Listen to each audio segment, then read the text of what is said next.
Ladies and gentlemen, we're back here with another video. For those who don't know, lately I've been doing videos on these fight sticks and stuff. And this video, for those who are wondering, is sponsored by Retro Arcade Crafts, which is the great place to get a lot of fight sticks, tabletop arcade stuff, and also DIY parts for making your own very own arcades and arcade setup. But with that being said, we're talking about trying to figure out how to put the artwork inside of this thing. So what we'll be doing, we'll be dismantling this and also putting in and showing you under Photoshop and stuff how I put it on there and printing it out so we can cut it out so we can put it in here. But with that being said, let's get right into it.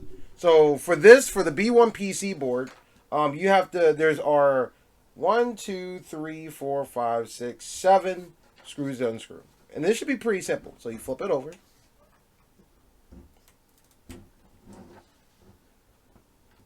Before we get started, and there's screws here. Use a Phillips screwdriver, anything simple like that. Unscrew these screws. Here you go. There's one. There's two.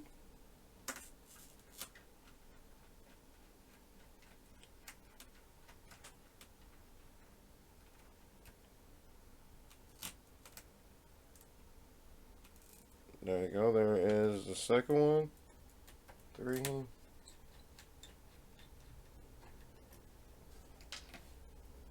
4. And make sure you don't lose these screws too. Next one. And it's pretty simple. You just turn and spin.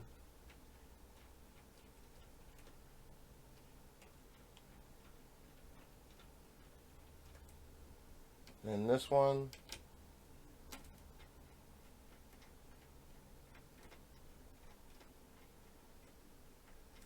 And this one.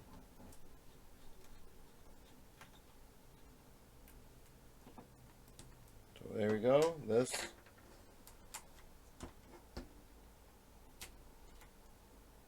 Make sure these are, you might have to hold them from the bottom just to make sure they come out all the way.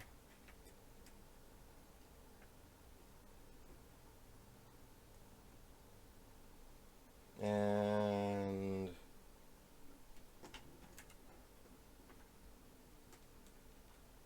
there we go. And then one more.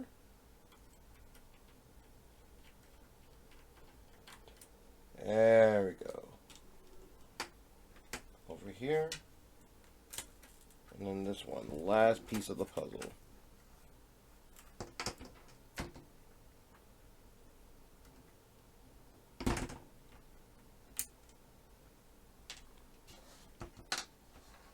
And there you go. And that's all the screws. This is it. And there's these little things that go in between. You can see there that holds up from the other side. Just make sure you keep all these. Don't lose any of these though. One thing I can't stress enough about this. And some of them are a little bit still stuck in, but this doesn't matter. There.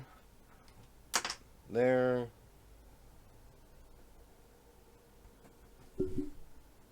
Here. And here. So that's the easy part. Now for the next step though. So the next step, after you've taken all the screws off, these things kind of slide. Think of it as like a giant sandwich. You can see the little layers in there. You should only have to take a few layers to get to the part you need to get to. So we'll take off initially this layer. And you could just put it, actually you could probably do it after this first layer. Like as far as how far the layer wants to go, that's totally up to you. But you can go here. You can go under this layer if you want to. If you want to go even lower in. Like the layers you want to do it is completely up to you. I recommend probably going above the layer. That way you won't cause friction and actually hit this board or anything like that. But we'll just take one layer off. So the one panel off is simple enough. So now that we took off the panel off, which this was the easy part. And the cool thing with this board, with the P1 board, you don't have to actually take the buttons off to do it from what I can tell. You just have to cut the hole because the way these buttons are made as opposed to like a soundwood button or anything of that nature. Like compared to a button like this, like you have to, there's a whole thing you have to go around. This is all one straight up and down button. So you don't have to really have to take out the buttons to do this at all, which is cool. But like I said before, you can also switch these buttons because these are MX switch buttons if you want to switch into something else different. But let's now go into the computer and see what we have to do on that end. Okay, so now that we took in the top off and did all the screws, now we gotta go back to this site, retroarcade.com, and go find your the B1-PC ultra thin button controller. And after you do that, scroll all the way to the bottom here, and there's this template you'll need. And this is very important because you need this in order to get the exact template and dimensions for what artwork you want to put on your fight stick. Get this one in the Google Drive. Go to this site and download it. Make sure you're using A3 paper, which is a bigger size paper. It's usually like 11 by 17, or sometimes in some places it's called tabloid paper. And then after that, you go to Photoshop, and we'll put in. Let me show you how it goes under Photoshop.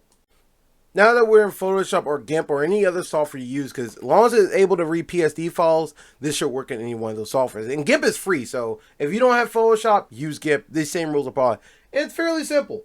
All you gotta do is drag and drop basically your files. Now, luckily, I've already done that for you on here. But I can give you an example real quick. Say, for example, if you wanted me being the fan of Garen Lagann, I am. For those who don't know, it's my favorite anime. You could just drag this way to each corner of the corner if you want to, or whatever. Just make sure you get whatever picture you're using. Make sure you have the right amount of what's the word I'm looking for? Resolution, so it won't be pixelated like this one. But what I'm going to do today is not this one at all. We're going to do something a little different. So we're going to do the one I have right now, which is this Marvel one. Because I'm a huge Marvel fan. Love this sort of thing. But there's one more thing I gotta show you before we actually print this out. Because this is very important for you printing it out. So now that we got our picture and everything together, the very important part is this. So if you go up, and when you export, you can get this, like I said, if you have a printer at home that runs A3, this is simple. If you don't, you might have to go to Office Depot or Staples to get it done. Hence there. But this rule still applies. So when you're trying to print it out, though, make sure you do the horizontal layout, not the vertical. This is the vertical layout. Make sure you do the horizontal one, or else it will not work. And the other thing you got to make sure to do when you do landscape, which is landscape right here, make sure you go into your advanced and switch it to A3. Because if you do any of the other sides, it will not work the way you want it to do what it wants to. So make sure it's A3, and then hit print. And then after it prints out, it should look something like this. And now that we have our artwork officially now, it should look something like this. If you put the panel that you took off, it should fit right on top. Like here, see how the holes match? And we cut our holes in them and put it on afterwards. So let's cut our holes and see how this thing starts to look. And you can use scissors or whatever for that to cut the holes open.